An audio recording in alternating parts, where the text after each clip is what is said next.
நம்மை காப்பாற்ற வல்லவராயிருக்கிறார். துன்ப நேரத்தில் நமக்கு ஆறுதலாயிருக்கிற ஆண்டவராயிருக்கிறது. சகாயிருக்கிற ஆண்டவராக ரட்சகர் நமக்கு சகாயம் பண்ணுவார். சோர்ந்து போயிருக்கிற உன்னை பலவீனங்கள் மாறும், பிரச்சனைகள் மாறும், சூழ்நிலைகள் மாறும், கஷ்டங்கள் மாறும், எல்லாவற்றையும் கர்த்தர் மாற்றுவார். எத்தனை விசுவாசிக்கிறீர்கள்? சர்வ சிருஷ்டிக்கும் எஜமானியே நீரே.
எனக்கு சொல்லுவே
தாவீதின் கூடாரம் விழுந்து கிடந்தது.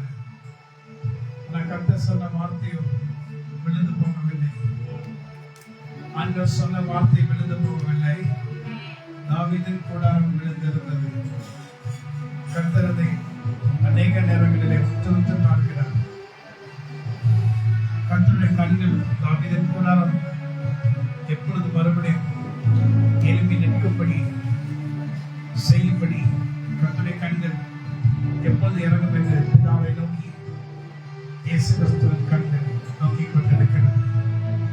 கர்த்தர் தாவீதின் கூடாரத்தை மறுபடியும் எழுப்புவாராக. இஸ்ரவேலே, முன்னேறாக கர்த்தர் உன்னை சந்திக்கும்படி வரும் காலம் நெருங்கிவிட்டது என்பதை நீ அறியாமல் இன்னும் இந்த ஆண்டவரை நீ அறியாமல் இருக்கிறாயா? அவர் இன்னும் அற்புதங்களை செய்யவில்லை என்று அவர் அமைதலாய் இருக்கிறார் என்று நினைக்கிறாயா? இஸ்ரவேலை காண்கிற தேவன் உறங்குகிறதும் இல்லை, தூங்குகிறதும் இல்லை. The Lord who protects Israel shall never sleep. Yandro Kani Kuriyandro Shahadrodia. The Lord of Israel shall protect you in all the ways, all your ways. கர்த்தராகிய தேவன், இஸ்ரவேல் தேவனாகிய கர்த்தர் எல்லாவற்றிலும் பாதுகாப்பாய் நடத்துவார். தாவீதின் விழுந்த கூடாரத்தை எழுப்ப பண்ணுகிற தேவன். Let your people, Lord, hear their cry. அவர்களுடைய சத்தத்தை கேளு. அவர்களுடைய கூக்குரலுக்கு பதிலளிக்கிற தேவன் நீ. இனி நான் அல்ல, எனக்குள் ஆண்டவர் இருக்கிறார். It's not me, but the Lord inside me. He stretches forth his hands towards Israel. அவர் இஸ்ரவேலுக்கு நேராக கரங்களை நீட்டி இஸ்ரவேலை ஆசீர்வதிப்பது எனக்கு தெரியும் என்று கர்த்தர் சொல்லுகிறபடினால் இஸ்ரவேலை ஆசீர்வதிப்பது நம்முடைய கரங்களை வைத்தோமா? எல்லா கரங்களை வைத்து we shall bless Israel in the name of Jesus Christ of Nazareth. We shall bless Israel in the name of Jesus Christ of Nazareth. We bless Israel in the name of Jesus Christ of Nazareth. இஸ்ரவேலே உன் கூடாரம், இஸ்ரவேலே உன் கூடாரம், யாக்கோபே உன் கூடாரம், இஸ்ரவேலே உன் வாசஸ்தலங்கள் எவ்வளவு அழகாக இருக்கிறது. அவைகள் பரவி போகிற ஆறுகளைப் போலவும் கர்த்தர் நாட்டின சந்தன மரங்களைப் போலவும் இருக்கிறது. இஸ்ரவேலே, நீ கர்த்தரால் ஆசீர்வதிக்கப்பட்ட ஜனம். உனக்கு ஒப்பானவன் யார்? உனக்கு ஒப்பானவர் யார்? நாங்கள் கர்த்தருடைய பிள்ளைகளாக இஸ்ரவேலர்களை நாங்கள் ஆசீர்வதிக்கப்படி கர்த்தரை எழுப்பினார். எங்களுடைய கருத்தை நாங்கள் உயர்த்துகிறோம். Hallelujah. I break every evil power in the name of Jesus. சாத்தானின் வல்லமைகளை நாங்கள் முறியடிக்கிறோம். கர்த்தரை இஸ்ரவேலை ஆசீர்வதிப்பதாக. Hallelujah.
ஆபிரகாமின் சந்ததியா இருக்கிறீர்கள். இஸ்ரவேலின் சிறு கூட்டமே, பயப்படாதே. நான் உங்கள் தேவனாகிய கர்த்தர். நான் உங்களுக்கு சொன்னபடி எல்லாவற்றிலும் உங்களுக்கு ஆசீர்வாதத்தை அல்லாமல் இருப்பேனோ, உன்னை நான் ஆசீர்வதிக்காமல் இருப்பேன். ஏற்காடு மலையிலே கர்த்தர் என்னை தெரிந்து கொண்டார். அந்த மலையிலே என்னிடத்தில் வந்து கர்த்தர் பேசினார். அவருடைய ஊழியத்துக்கு அழைத்தார். என்ன நோக்கம் என்று அவர் அந்நாளிலே சொன்னார் கூட பின்னாளிலே அவர் அதை குறித்து சொன்னார். ஏற்காட்டிலே கர்த்தர் இடத்தை கொடுத்தார். அதுக்குண்டான காரியங்களை செய்தார். மறுபடியும் அநேக ஆண்டுகளுக்கு பிறகு நான் ஏற்காடுக்கு போகும்போது ஆண்டவர் ஒரு பெயரை கொடுத்தார், யாக்கோபின் கூடாரம் என்று. ஏற்காடுடைய பெயர் யாக்கோபின் கூடாரம். ஆண்டவர் யாக்கோபின் கூடாரத்திலிருந்து என்ன செய்ய போகிறார் என்று அன்னைக்கு எனக்கு தெரியாது.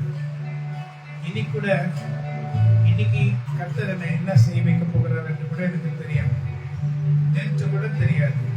ஆனா அந்தந்த நாளுக்கு ஏற்றபடி அந்தந்த காரியங்களை கர்த்தர் செய்யும்படி சொல்லுகிறார். யாக்கோபின் கூடாரம் என்று பெயர் என்று சொன்னார். எதுக்கு? ஏற்காடுல இருக்கிற அந்த இடத்துல. ஏன்னா யாக்கோபின் கூடாரத்திலிருந்துதான் கர்த்தர் ஆசீர்வாதத்தை வரம் பண்ணுவார். ஆச்சரியமான காரியங்கள், அதிசயமான காரியங்கள். இது போன வாரம் கூட சில இடங்களுக்கு போகும்போது ரொம்ப ஸ்டீப்பா இருந்தது. நடக்க முடியாத இடங்கள் தான். நானும் மேங்கியும் என்னுடைய மனைவி எல்லாம் கூட கீழே நடக்கிறோம். ஆனா அந்த பயங்கரமான வழியாக தான் 2013 ஆண்டுக்கு முன்னாடியும் நான் போனேன். அப்போ என்னுடைய வெயிட் அதிகமா தான் இருந்தது, கம்மியா இல்லை. ஆனா அப்படிதான் நான் நடந்தேன். அப்பதான் யோசித்தேன், இப்படிப்பட்ட இடங்களில கர்த்தர் நான் நடக்க பண்ணினார், நானாது நடந்தது அப்படின்ற ஒரு ஆச்சரியம் கூட வந்தது.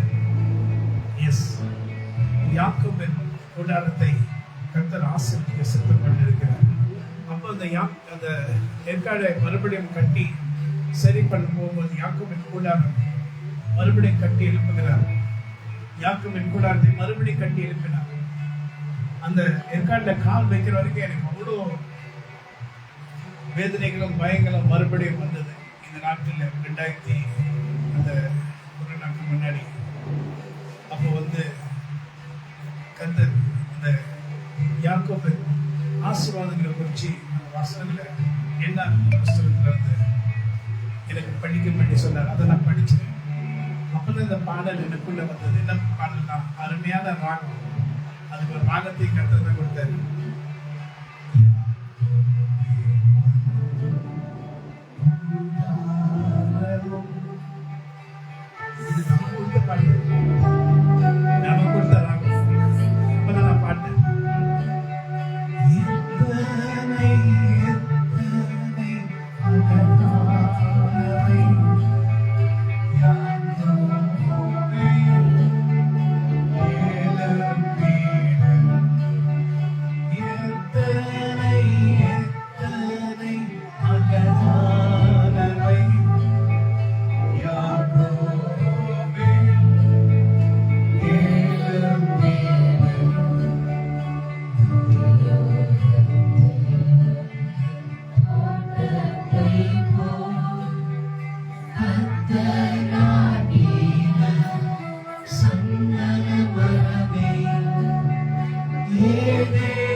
சந்தனங்களை மரங்களை போடுவோம். ஹalleluya. அப்போ வரிகளை நான் கட்டும்போது மன்னநகர் டவர்ல நான் நடந்து கொண்டிருந்த வாக்கிங். அப்பதான் இந்த வரிகளை நான் கட்டினேன். அப்பதான் இந்த வார்த்தை வச்சு ஏதேன் தோட்டத்தின் மல்லிகை நீ. என்ன ஒரு அருமையான வார்த்தை. ஏதேன் தோட்டத்தின் மல்லிகை. அப்படி பைபிள் இல்லை. ஏதேன் தோட்டத்தின் அப்படிதான் போட்டாங்க. ஆனா மல்லிகை நீ, மணக்கிற மல்லிகை நீ அநேகருக்கு மணக்க வேண்டும். உன்னை முகரும் போது, உன்னுடைய வாசத்தை முகரும் போது அநேகருக்கு அது ஆசீர்வாதமாக இருக்க வேண்டும். ஏதேன் தோட்டத்தின் மல்லிகை. அப்படின்னா சாதாரணமான ஒரு தோட்டம் இல்லை. இது கர்த்தருடைய ஏதேன் தோட்டத்தின் மல்லிகை நீ. ஆண்டவரால் அபிஷேகம் பண்ணப்பட்டு, கர்த்தரால் அபிஷேகம் பண்ணப்பட்ட மல்லிகை நீ. அநேகருக்கு ஒரு ஆசீர்வாதமாக இருக்கும்படி நான் உன்னை தெரிந்து கொண்டேன். ஹalleluya. அல்லதான் இந்த நாட்களிலே நான் மட்டும் ஆசீர்வாதங்களை நான் கஷ்டப்பட்டிருக்கலாம். அந்த கஷ்டங்கள் ஒன்றும் வீணா போவதில்லை, போவும் கூடாது. அப்ப நான் என்ன பண்ணணும்? அந்த ஆசீர்வாதங்களை மற்றவங்களுக்கு அது பகிர்ந்து கொடுக்கும்படி கர்த்தர் நமக்கு அந்த கிருபை கொடுத்திருக்கிறார். நான் கஷ்டப்பட்டதா இல்லை, நிச்சயமான கஷ்டங்க, சாதாரண கஷ்டம் இல்லை, பயங்கர கஷ்டம், பயங்கர பாடுகள். விடாம 430 நாள் உபவாசம், விடாம வாரம் வாரம் போய் கஷ்டத்தின் மத்தியில ட்ரெயின்ல ரொம்ப கஷ்டப்பட்டு அங்க போய் நடந்து மறுபடியும் வந்து, ஆனா கர்த்தர் இவைகளை செய்து முடிக்கும்படி ஒரு நாள் கூட 430 நாள் 1.5 வருஷம் ஒரு நாள் கூட என் வயிறு சரியில்லாம போனதில்லை, எனக்கு சளி பிடிச்சதில்லை, எனக்கு ஒரு சின்ன ஜுரம் வந்ததில்லை. 430 நாள் பயங்கரமான சின்ன சளி, ஒரு சின்ன வேதனை எனக்கு வந்ததே இல்லை. அப்படியாக கர்த்தர் தம்முடைய தூதர்கள் மூலமாக என்னை காப்பாற்றி தம்முடைய வல்லமை கலந்து நான் முடி அவருடைய சித்தத்தை நிறைவேற்றும்படி செய்தார். அவருடைய சித்தத்தை நிறைவேற்றுகிற உங்களுக்கு ஒரு பாதையை வராதபடி கர்த்தர் பாதுகாப்பார். ஹalleluya. ஒருவேளை சில நேரங்களில் சில வேதனைகள் வரும், ஆனா அதை தாண்டும் கிருபை, தயவு, இரக்கம் தாராளமாய் உண்டு. தாண்டும் கிருபை, தயவு, இரக்கம் தாராளமாய் உண்டு. இஸ்ரவேலே ஜனமே என்றும் இடறிட வேண்டாம்.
கிருபை.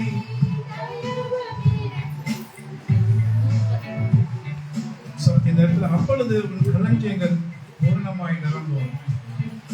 உன் களஞ்சியங்கள் பூரணமாய் நிரம்பும். உன் ஆலைகளில் திராட்சரசம் புரண்டோடும். அந்த நாட்கள்ல அவங்க திராட்சரசம் அவங்க சொந்த ஆலைகளை கூட வச்சிருப்பாங்க. அப்போ ஆலைகளில் திராட்சரசம் புரண்டோடும்.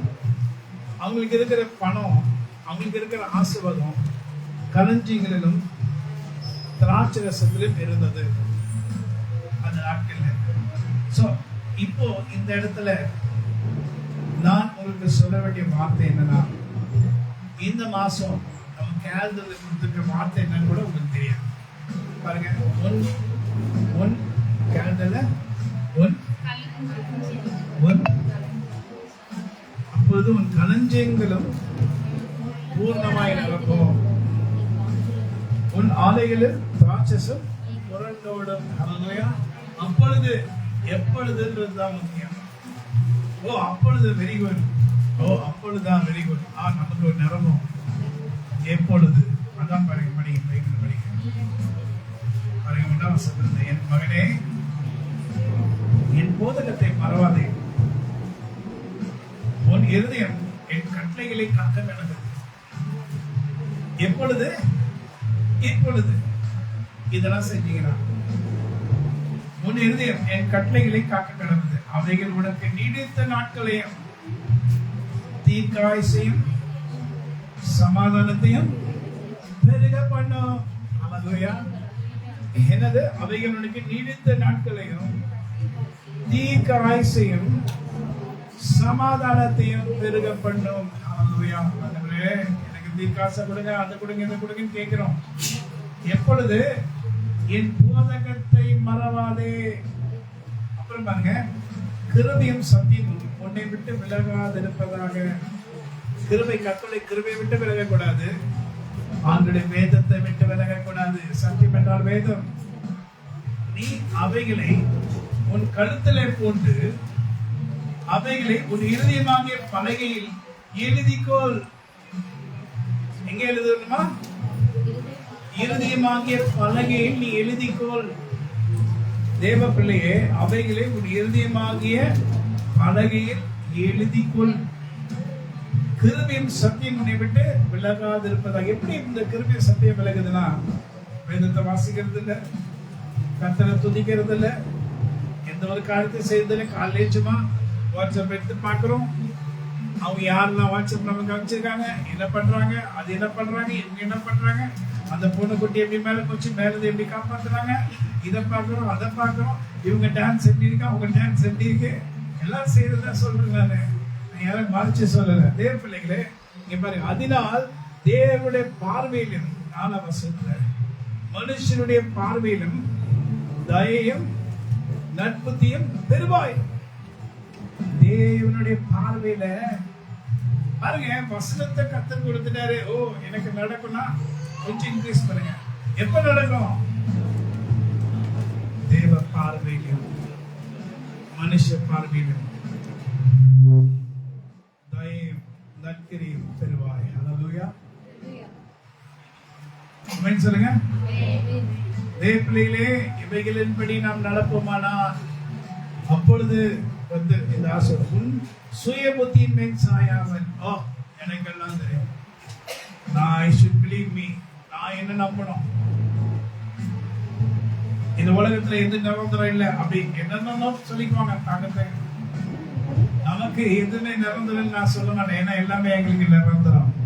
ஏன்னா எங்க ஆண்டவர் எங்களுக்குள்ள இருக்கிறதுனால எங்களுக்கு நித்திய ஜீவன் உண்டு, எங்களுக்கு ஜீவன் உண்டு. ஹல்லேலூயா சொல்லுங்க. ஹல்லேலூயா. பாருங்க, சுய புத்தியின் மேல் சாயாமல் உன் முழு இருதயத்தோடும் கர்த்தரில் நம்பிக்கையா இருந்து உனக்கு பலிகள் எல்லாம் அவரை நினைத்துக்கொள். நீங்க நீ போகிற இடம்லாம் அவரை நினைச்சுக்கோ, மனசுல நினைச்சுக்கோ. யாரும் நினைச்சுக்கோ? பக்கத்து வீட்டுக்காரங்கள, அவங்கள, இவங்கள, அவன் எப்படி ட்ரெஸ் போட்டு போறான் பாரு, அவன் என்ன ட்ரெஸ் போட்டு போறான், அந்த போல ட்ரெஸ் வாங்கணும், அதை வாங்கணும். பாரு, ஜிமிக்கு நல்லா இருக்குல்ல, கம்மல் நல்லா இருக்குல்ல, அந்த கம்மலை நான் வாங்கி போடணும், அதோட சூப்பரா வாங்கி போடணும். அவன் இந்த தங்க சங்கிலி போட்டுருந்தா அதை காட்டில் பெரிய திக்கா ஒரு தங்க சங்கிலி நான் போடணும். அது பண்ணா அந்த சாரிக்குன்னா அது காட்டில் ஒரு காஸ்ட்லி சாரி. அவங்க ஏதாவது ஷார்ட் காலேஜ் போட்டிருந்தாங்கன்னா அதை காட்டில் பெஸ்டா போடணும். அவங்க கட்டிக்கிற சாரி காட்டிலும் பெஸ்டான சாரி, அப்படியே லேட்டஸ்ட் மாடல் சாரீஸ். இதுதான் மைண்ட்ல நினைப்பு. பாருங்க என்ன பண்ணுங்க, வரிகள் எல்லாம் சாரியை நினைத்துக்கோ. பைபிள் அப்படிதான் போட்டிருக்கேன், ட்ரெஸ் நினைச்சுக்கோ. வரிகள் எல்லாம் அவரை நினைத்து, அப்பொழுது அவர் உன் பாதைகளை செம்மைப்படுத்துவார். சொல்லுங்க, அப்பொழுது எப்பொழுது அப்பொழுது. ஹல்லேலூயா. வரிகள் எல்லாம் யாரும் நினைச்சுக்கோ. அதனால இந்த உங்களைய அப்படிங்கிற கர்த்தரை நினைச்சுக்கோ. ஹல்லேலூயா. அப்பொழுது உன் பாதைகள் செம்மைப்படுத்துவார். ஹல்லேலூயா. நீ உன்னை ஞானி என்று எண்ணாத. எனக்கு எல்லாம் தெரியும், எனக்கு எல்லாம் தெரியும், எனக்கெல்லாம் சொல்ல வேண்டாம், எனக்கு தெரியாது ஒண்ணுமே கிடையாது, நான் எல்லாமே சூப்பர் நேச்சுரல் அப்படி சொல்லாத. நீ உன்னை ஞானி என்று எண்ணாதே, கர்த்தருக்கு பயந்து தீமையை விட்டு விலகு. கர்த்தருக்கு பயந்து தீமையான காரியங்களை பார்க்கும்போது, தீமையான காரியங்களை அதை பேசும்போது அங்கிருந்து போயிடு. துன்மார்க்கருடைய ஆலோசனை அவங்களோட பாவிகள் வழியில் அவங்களோட பரிசு உட்கார்ந்துட்டு அவங்களோட கூட உட்காந்து பேசு. உங்களுக்கு நல்லா அவங்கள கத்துக்குள்ள நீ தான் கத்தர் விட்டு போயிடுற. அவன் அவங்கள கத்தருக்குள்ள நான் கேட்டேன், என்ன சம்பந்தியா அங்க போய் உட்காந்துருக்கீங்க? இல்லைங்க, அப்படின்னா கத்தருக்குள்ள அவங்கள நடத்தலாம்னு பாக்குறேன். அப்படின்னா கத்தருக்குள்ள நீங்க அவங்க நடத்த வேண்டாம், அப்படின்னா கத்தருக்குள்ள நீங்க அவங்களோட போயிட்டீங்க. அப்படியா? அவன் அப்படியா? இவன் அப்படியா? எவன் எப்படியா இருந்தாங்க, நீ எப்படி? ஹல்லேலூயா. தேவ பிள்ளைகளே பாருங்க, நீ உன்னை ஞானி என்று எண்ணாதே, கர்த்தருக்கு பயந்து தீமையை விட்டு விலகு. அது உன் என்னது நாபிக்கு, நாவுக்குல நாபிக்கு. இன் இங்கிலீஷ் உன் எலும்புகளுக்கு இல்லமா என்ன என்னமா என்னமா சொல்லுங்கம்மா, என்னமா ஊனமாகும் அப்படின்னா அது இங்கிலீஷ்ல பார்ப்பாங்க. ஹல்லேலூயா. அது உன் நாபிக்கு ஆரோக்கியம், உன் எலும்புகளுக்கு ஊனமாகும். ஹல்லேலூயா. verse 8.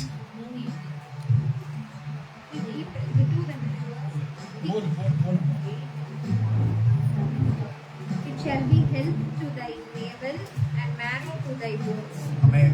Hallelujah. So உங்களுடைய எலும்புகளுக்கு பெனல் வேணுமா? இனி கொஞ்ச தூரம் நடந்தாவே பாஸ்டர் இதெல்லாம் வலிக்குது பாஸ்டர், ஓகேலாம் வலிக்குது பாஸ்டர், வரதான் செய்யுங்கன்னு சொன்னா அது தவறுன்னே சொல்லலை. கொஞ்சம் உங்களுக்கு வயசாயிடுச்சுன்னா அப்படி ஆகும் அப்படின்ற ஒரு நினைப்புல நம்ம இருப்போம்னா அது அப்படி ஆகும். ஹல்லேலூயா. கர்த்தர் என் பெனல், அவர் என் பங்குமாய் இருக்கிறார், அவர் என்னை பலப்படுத்துவார், என் எலும்புகளை நிலமுள்ளதாக்குவார் என்று நீங்க சொல்ல சொல்ல சொல்ல சொல்லதான் போல்ல சக்தியை கர்த்தர் உங்களுக்கு கொடுப்பார். சொல்லுங்க, பலனை கர்த்தர் உங்களுக்கு கொடுப்பார். ஹல்லேலூயா.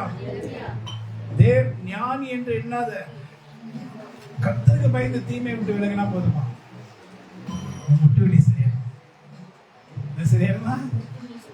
நடக்க முடியாது. அதே பிறகு உட்கார்ந்து எத்தனை இல்லையா? அப்பனா என்ன பண்ணும்? கர்த்தருக்கு பயந்து தீமை விட்டு விலகு. அப்போ அது நானா இருந்தாலும் சரி, நீங்களா இருந்தாலும் சரி, நான் எக்ஸெப்ஷன் கிடையாது, எல்லாருக்குமே கர்த்தருக்கு பயந்து. அன்னைக்கு நேரங்களில் இதுதான் நமக்கு ரொம்ப கஷ்டமா இருக்கு, ஆனா அதுதான் ரொம்ப முக்கியம். கர்த்தர் பயப்படுறது என்னது? மற்றவர்களுக்கு குறிச்சு வீணா பேசுறது கூட அந்த காரியம். அப்ப கர்த்தர் பயப்படுற மனுஷனா யாரையும் திட்ட மாட்டாங்களாம். ஃபர்ஸ்ட் இதுதாங்க மெயின். நான் கற்றுக் கொடுத்த காரியம் ஒன்று. ஜிஜி கூட இருந்தான், அவங்க கூட சொன்னான், ஆமா கர்த்தருக்கு பயந்துன்னு ரொம்ப நாள் கஷ்டம் பார்த்தேன். நான் அப்புறம் தான் கண்டுபிடிச்சேன், தீமையை விட்டு விலகிறது தான் கர்த்தருக்கு பயந்து. மகிமை விட்டுனா மற்றவங்களை வச்சு அவதராய் பேசுறது, மற்றவங்க ஏளனமா பேசுறது, நான் தான் பெரியவன் என்று பேசுறது, நான் தான் உயர்ந்தவர் என்று பேசுகிறது. இப்படிப்பட்ட காரியங்களை விட்டு விலகு.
சொல்லுங்க, என்ன சொல்றீங்க?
எப்பொழுது இந்த மாசத்தின் கேலண்டர் இந்த வார்த்தைகள் என்ன வசனம்? அப்பொழுது உன் களஞ்சியங்கள் பூரணம். எப்பொழுதுனா உன் பொருளாலும் உன் எல்லா விளைவின் முதற் பலனாலும் கர்த்தரை கனம் பண்ணு.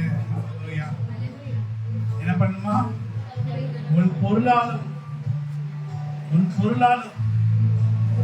நீ உன் பொருளாலும் என்னது? உன்னுடைய பொருளாலும் என்ன பண்ணுங்க? உன் எல்லா விளைவன், உனக்கு வருகிற எல்லா விளைவன் பாருங்க, சில விளைவுகள் கிடையாது, எல்லா விளைவன் முதல் பலனாலும் என்ன பண்ணுங்க? முதல்ல உங்களுக்கு வந்த எதுவாய் இருந்தாலும் அதுல முதலாக கர்த்தருக்கு எடுத்து வச்சு கர்த்தருக்கு நீ கொடுத்து பார்.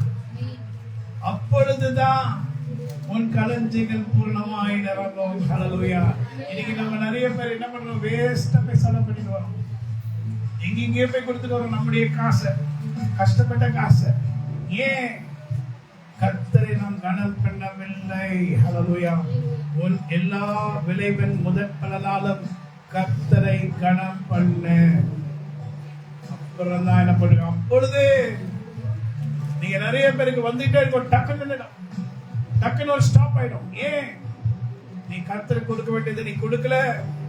பைபிளை பாருங்க, பைபிள் வசனத்தை பாருங்க, நீதிமொழிகள் 3ஆம் அதிகாரத்தை பாருங்க, அழகாய் போட்டு இருக்கிறது.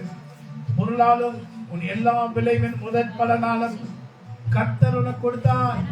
மனுஷன் உனக்கு கொடுக்கல. உன் சுய பலன் உனக்கு கொடுக்கல. உன் சுய வேலை உனக்கு கொடுக்கல. கர்த்தர் உனக்கு கொடுத்தத. கர்த்தருக்கு முதற் பலனாலும் கர்த்தரை கனம் பண்ணு. அப்பொழுது உன் களஞ்சியங்கள் பூர்ணமாய் நிரம்பும், ஆலைகள் திராட்சரசம் புரண்டோடும்.